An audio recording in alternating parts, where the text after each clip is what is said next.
Kindly give a straight reply. Does God exist or not? Yes or no? If yes, how best to realize Him in this life? It's a lovely question, isn't it? Kindly give a straight reply. Does God exist or not? Yes or no? If yes, how best to realize Him in this life?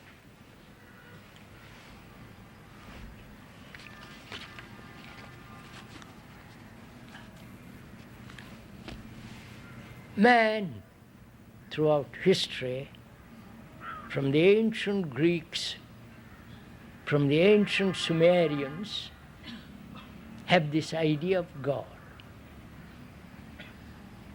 Right?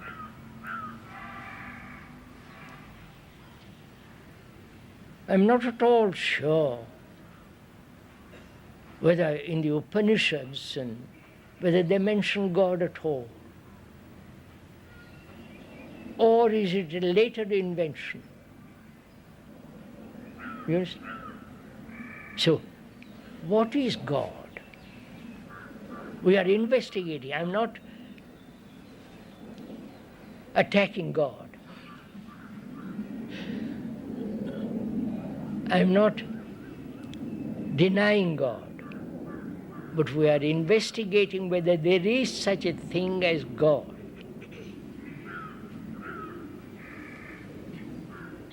Who invented God? Did God invent us? Did God create us?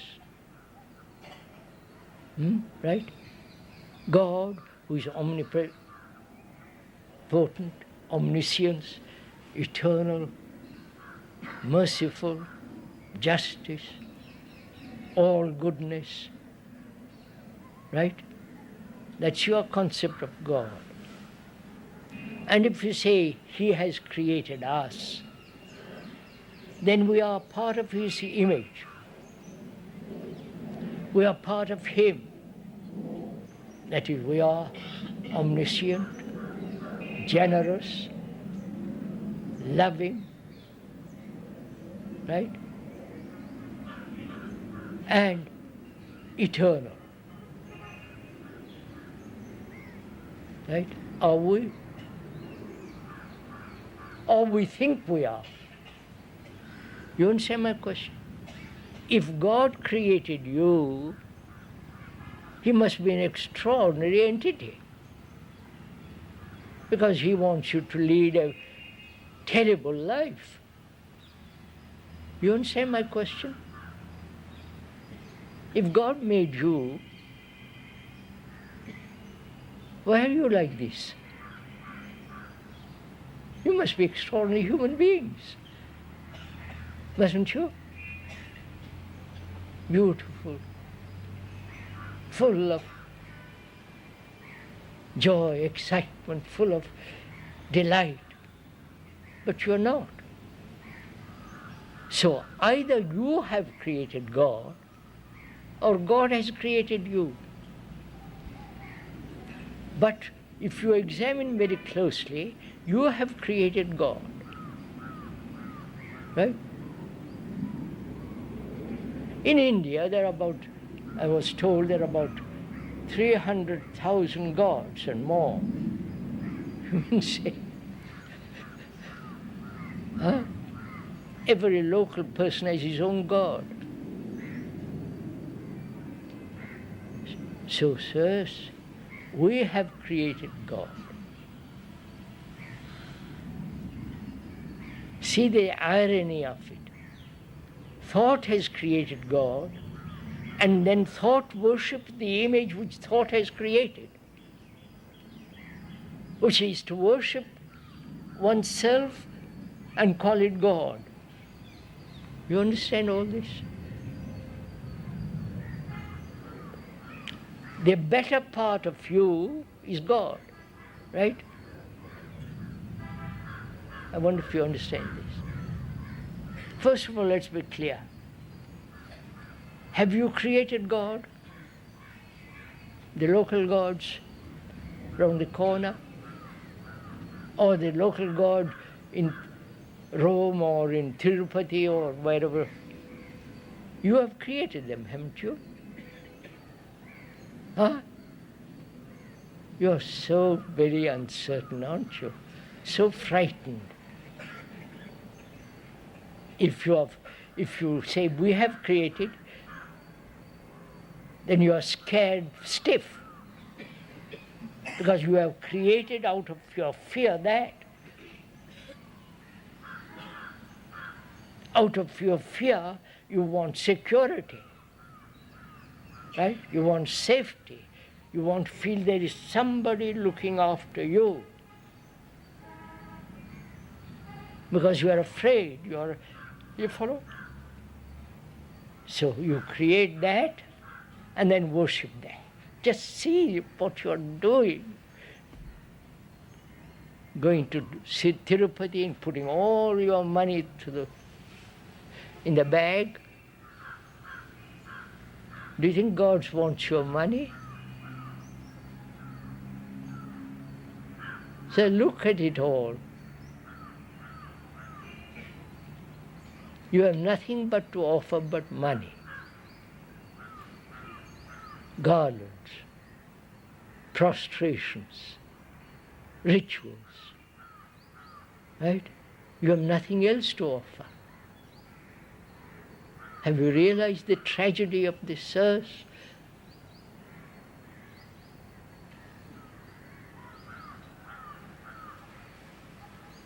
If you love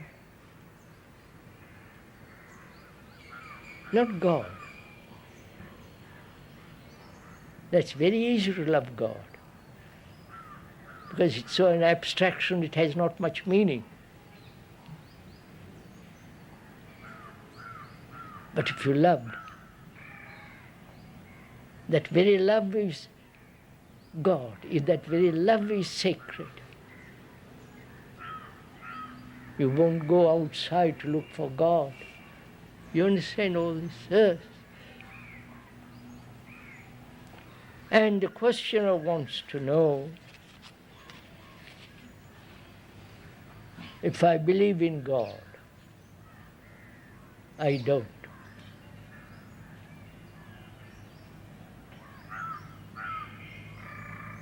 Because God is not something created by man. There is such thing as eternity, which is to be outside of time. Yes, sir? For that you must have a mind, a heart that is completely free from all the burdens of life. Right?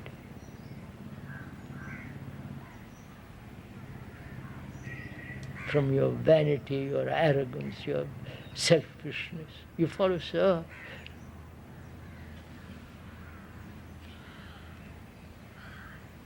And we say, well, I'm not capable of it. Tell us what to do. You're back in the cycle. Somebody to tell you what to do.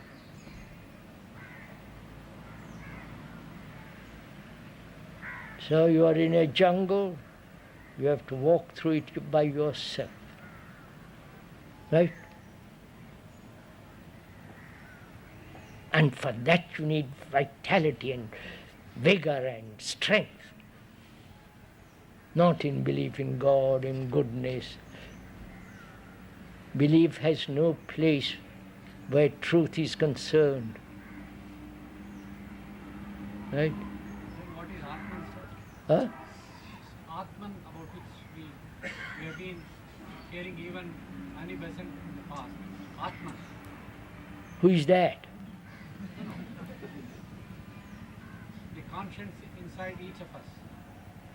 Who is Atman? So the conscience, Huh? the conscience inside each of us. Is conscience Atman? What they call as soul. What, sir? What they call as soul. Soul. Which soul? The soul of a shoe? Or soul? I don't know what you're talking about. No, we are Atman. At last you're all getting excited. Because your belief is being attacked. You are not meeting the challenge, but you are resisting it. You think there is something inside you which is permanent, which is the light of God, which is nameless, etc., etc. Call it Atman, soul, light, whatever you like to call it. That there is inside you, in your conscience, in your brain, in your mind, something which is not worldly, which is not a thought, right? You believe that, don't you? Huh? Yes, sir? No, I don't believe it. Huh? I don't believe it. Why? Because there is no such thing. How do you know?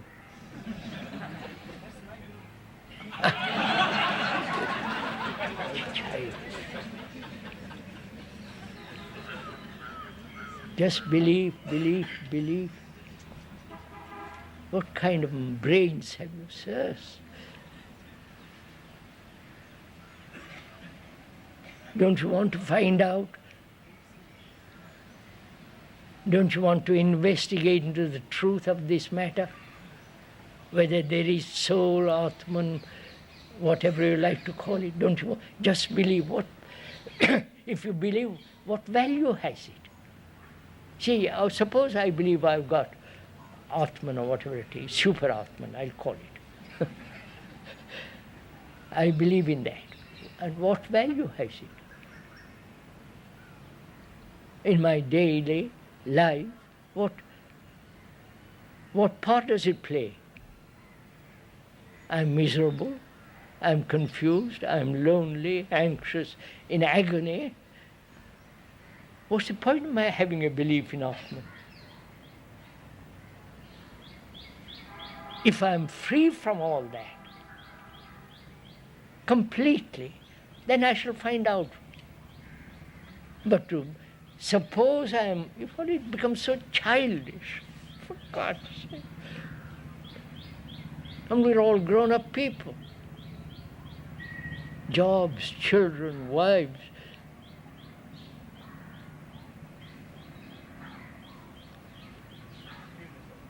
But you said some timeless eternity. To attain something, it requires agency. You can't just by initiation, just like that, you cannot understand what is all the concept. Oh, You dedicate yourself. What? I don't understand yourself. What is So many great people, Ramana Maharshi and who? Ramakrishna, What? Oh. All right, sir. What about them? right? What about them?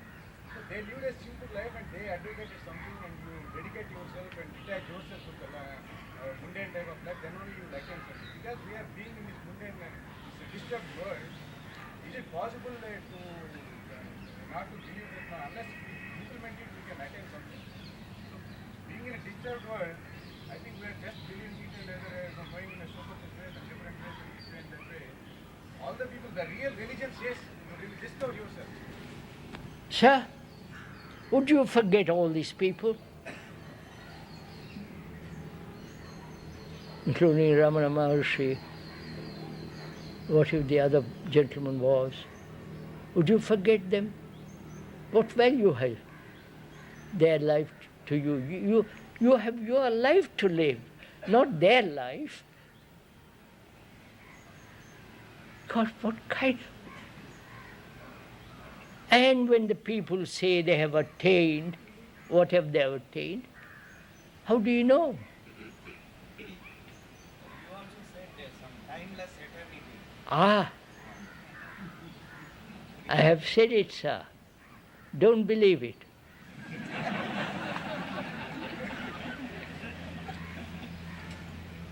That's not fair.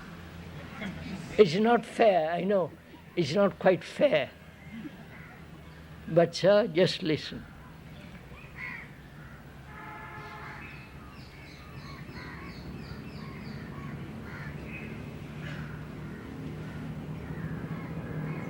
So truth is that it's something you cannot experience.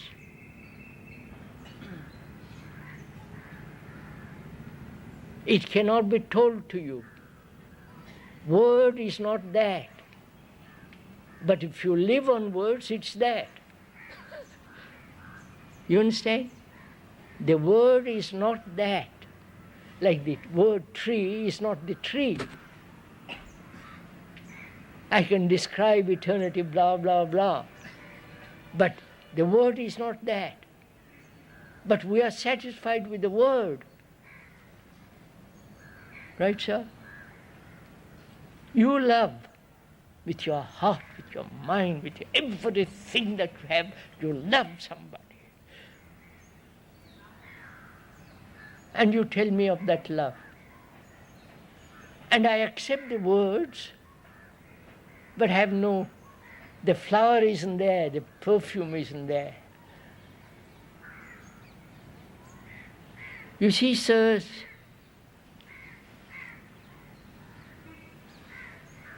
you have leaders, religious leaders and political leaders. I don't know why you have leaders at all. Ramakrishna, whatever whole gurus that you have had, one after the other, right? This country is full of them.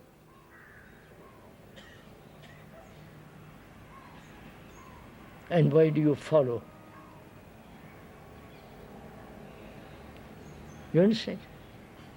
If once you realize that you are responsible entirely for yourself, that you are in a jungle, literally in a jungle, where you have to make your own way out. There is nobody to lead you. Then you forget all this. The examples, the books, everything, because you've got vitality, strength to go through. But the moment you depend on leaders, you become weak. If once you realize it in your heart, not just intellectually, then you are a man, human being,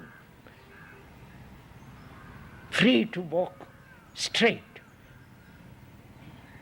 But we don't want all that.